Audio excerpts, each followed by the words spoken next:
it, you understand all the self-help literature, all of it. But they just give it in different, they offer it in different formats, package it in different ways in order to market it. It's just for marketing.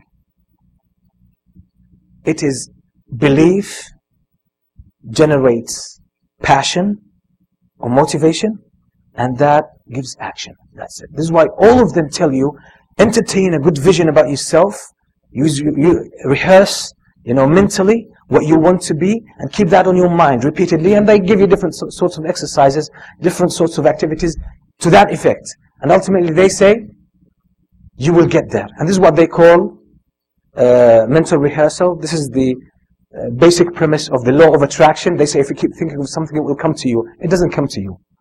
It doesn't come to you. It's your thoughts. It's your belief, generate your beliefs. Once you have a belief, there's a passion within you to pursue that, because that's how humans function. This is how belief is translated into action, into passion, motivation, and then action. This is how human life works. That's the basic premise of human life, human contribution. So they have different statements. There's no law of attraction. It's your beliefs that get you there, and we will talk about this inshallah in detail, why it happens. And this is what I believe one of the most famous books in this is the one, Think and Grow Rich by Napoleon Hill. One of the first chapters he says, thoughts are things. Thoughts are things. Because whatever you have in your mind as thoughts, it will materialize ultimately, which they describe them as thoughts, but ultimately thoughts affect your beliefs. In a bit complex process, I'll try to explain inshallah in the next following days. So this secularism that we have today shows that there's a problem with our hearts. If we truly believe, this belief would definitely translate on our actions. So whatever actions you see a person has, that's a clear manifestation, a reflection of what's in his heart. Islamic nationalism. We call this Islamic passion. You go to Muslim countries, they're so passionate about Islam, and they're so patriot about Islam, and they feel bad about the state of the Muslim Ummah. And they criticize everyone in the world. Everyone in the world. Governments, politics, general masses, media, everybody. They even curse rich people who don't have the same level of awareness that they themselves have. And check their own states. Check their own states. Many of them don't even pray. Many of them deal with riba. Many of them have no Islamic principles in their homes. Why? It's only passion, Islamic patriotism. This is why when, for example, the Shia claim to be fighting Israel or the Jews, and Muhammad Ahmadinejad appears on the screen saying, we want to wipe Israel out of the map. Yes? Muslims chase after that. It's very common in the Arab world today. They say, we want Hassan Nasrallah, the leader of Hezbollah, to be the Khalifa of the Muslims. Now they don't know, this person says the wife of the Prophet sallallahu alaihi wasallam is a prostitute. He says that. Obviously he doesn't say it in public, he's clever enough. But that's their belief, their books are full with that, and he has never said anything to deny it. That's their belief, that's their aqidah. That's what they believe in. The whole rituals are about what? About hatred, generating hatred towards Muslims. Why do you think they wipe themselves, or they whip themselves, and they hit themselves, they cut themselves? What for? For a few reasons. Why Abu Bakr and Umar took the Khilafah from Ali? And you agree with that, so to them you are a legitimate target. You see, so it's anyone who just carries the name of Islam, no matter what he believes in, even if he worships shaitan, as long as he calls that Islam, these people just follow him. And unfortunately, that's the same type of people who will follow a Dajjal. Because the Dajjal will stop the sun, will order the clouds to give rain, and will order the vegetation to grow, will grow. So, if the word Islam itself makes them follow the devil. So what if they see all of these signs? They would believe he's Allah. So what they have, they just want name Islam. They don't want the content of Islam, the reality of Islam, the spirit of Islam. These people don't even bother about it. This is why many of them don't even pray. They don't have any Islamic principles. It's only a matter of nationalism, patriotism. That's my nationality, that's my identity, is Islam, so I want it to be the uppermost. Whether, even if those who call themselves Muslims, they worship the devil, as long as they call it Islam, I'm after that. I support that. So they've stripped Islam of its content and of its reality just for the sake of the title. This is what we call Islamic nationalism. This is why we ask these questions. What does Islam have to offer us to really set the record straight with the Muslims? We have lack of confidence, and that's the ultimate result that Muslims have. Inferiority complex. This is why you have many of the modernists today. Many of the modernists today, they say, the hudud are a historical thing, traditional thing. Hijab is traditional. It has nothing to do with Islam. They've stripped Islam of so many things. Why? Because they are under the constant pressure of fitting in, being similar to the West. Once they find any clue about something in Islam that could be similar to what we have in the West, they rush to the West. Hey, we have something like you. We have something similar. Now these people, the origin of their behavior is this inferiority complex. This is why you have lack of confidence. Lack of confidence. And there are, unfortunately, this move is, or this kind of trend is rising. Some people who had some knowledge, now they're speaking out. They're saying all these, these Islamic hudud, these Islamic punishments are barbaric. They use the same word. They say these are barbaric. And they talk about different Islamic things like hijab. They say, women all around the world are dressed up decently, except for the weekends. So there's no need, because decency is a relative matter. At the time of the Prophet ﷺ, decency was to cover yourself. Now, there's no need for that. Now they violate all the Islamic principles when it comes to that. But what is the reason?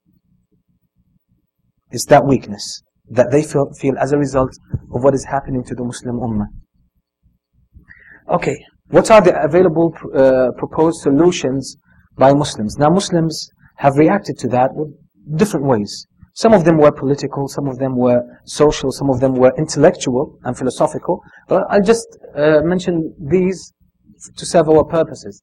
Now, among the most sincere have been regenerating Islamic knowledge. And this is what you have with many Islamic institutes, Islamic universities, individual scholars, trying to increase the level of teaching Islam. So they teach people the Islamic disciplines. They teach them fiqh, aqidah, they teach them usul al-fiqh, they teach them seerah, and all these Islamic disciplines, which is very important, but it's not enough. And the problem is the one that I mentioned before Salat al-Isha, is that we have a serious problem with the Arabic language. Not with the Arabic itself, but the Arabic that we speak, our level of Arabic, our competence in Arabic language. We think we understand, but actually the average native Arab today understands from the true Islamic sources between 30% to maximum 50%. Language is a package. There are so many meanings associated with the word. So it's not only one word and its meaning. It's much deeper than that. And I mentioned the example of La ilaha illallah. People of Mecca understood very well what it meant. Once they heard it, they realized it meant that very word. Imagine the power of that word. They realized they had to change the whole social system, the whole religious system, the whole financial system. They realized there's going to be a total change, a sweeping change in their culture. They realized that. They could read it as soon as they heard the word. Now people fall in shirk and they say, La ilaha illallah. And some of them sing it and they jump up and down and say La ilaha illallah. And they call it Islamic nasheed. And in the very event, people are making shirk. So that's a problem. So regenerating Islamic knowledge, so many of the sincere people of knowledge and sincere rich Muslims have tried to invest in regenerating Islamic knowledge. That's part of the solution, but that's not everything. That's not everything, because even if you get the whole or the majority of the Muslims today to understand the knowledge according to the level that is prevalent today among the students of knowledge, there will still be a gap between the reality of the life in which we live and that knowledge. That knowledge is very much theory. And this is why I said there's a huge number of the students of knowledge. Some of them reach the high level as well. When you deal with them, they're just like anybody else you pick up from the street. The same kind of behavior, the same kind of transactions, the same kind of speech, the same kind of language, the same kind of attitude. Nothing is different. But when they are teaching, it's a totally different world. Another attempt to deal with the situation was slipping into pseudo-practicality. Pseudo-practicality, people are trying just to show that Islam is practical. Islam is not against the general culture today. So obviously, under this pressure, under this impression, they said, well, there's no real proof to say that music is haram. So now music became a tool for da'wah. Music became a tool for da'wah. And they said that the best way to get to people is through music, and because they love songs and we speak the language that these people speak. But the hadith are very clear from the Prophet ﷺ, there's no doubt about that. So don't follow the mistakes of some scholars. Yes, some respected scholars fell into this problem. But anyone who approaches the matter with a basic amount of knowledge and lack of bias, with neutrality, it's clear to them, at least, to be on the safe side, leave that music. But it's clear for the students of knowledge and the scholars, alhamdulillah, that's the opinion of the majority of the scholars, that music is haram. Music is haram. The other example of this pseudo kind of practicality is modernism. These people, they just want to be like non-Muslims, and as I said, keep the name Islam. Keep the prayer, because you can pray at home, you can fast, no problem, but mix with women, because these women are dressed up decently, you can deal with them. There's nothing called hudud. Riba is different, because the whole concept of silver and gold and money and notes is totally different than the life of the Prophet ﷺ. So there's nothing called riba today. That interest is not riba, so you deal with it, otherwise you will be ostracizing yourself, keeping yourself away from the society. It doesn't work. So basically these people, they just want to strip Islam of its spirit, keep the rituals as only physical kind of activity, and just be like anybody else. And I'm telling you, these people, wallahi, I have no doubt, that if a culture develops within the West, that polygamy is something good, and the Westerners start to marry 1, 2, and 3, and becomes a prevalent thing, these same people who say that polygamy is part of the past, it's a cultural thing, and it's no longer halal as well, these very people will jump on and say, oh, we have this already in Islam. You see how beautiful Islam is? These are the same people. So they don't have absolute morality, they don't have a character, they don't have this security, because they lack the Islamic principles. Another approach was to the current situation was using Islamic facade. And what I mean by that, some Muslims have seen the practicality of like new sciences or new disciplines, like NLP, neuro-linguistic programming. They saw it was very successful in business, in coaching. It was, well, some of it is practical, no one denies that.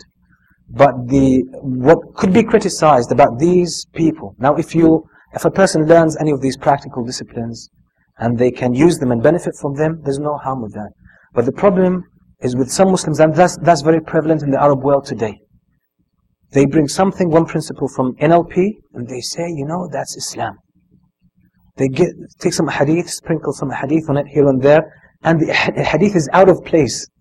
But they just push it, they force it into the text, into the book, or into the lecture, and they say, see, Allah subhanahu wa ta'ala says this. And they quote totally different meaning. And then they say, okay, that's Islam. So NLP was already in Islam, and that's the problem with these people, because NLP has some pitfalls. Any science that is not originally Muslim and originated by people who are aware of Allah subhanahu wa ta'ala and aware of His rights, because there's nothing as neutral. There's nothing neutral. Everything we do, as I said, emanates from our beliefs. These people have a set of beliefs. They arrived at NLP as a result of their beliefs. So it has a lot, it's tainted, it's saturated with their beliefs. So you can't quote anything and say, okay, like I've heard some brothers and some dua, unfortunately, talk about the law of attraction. They say, yes, if you just keep thinking of something and you want it, badly, Allah will cause it to come close to you. And then they mentioned some verses about وَالشَّمْسُ تَجْرِي مُسْتَقَرًّا لَهَا, something about the sun and the moon. I don't know how they linked it up.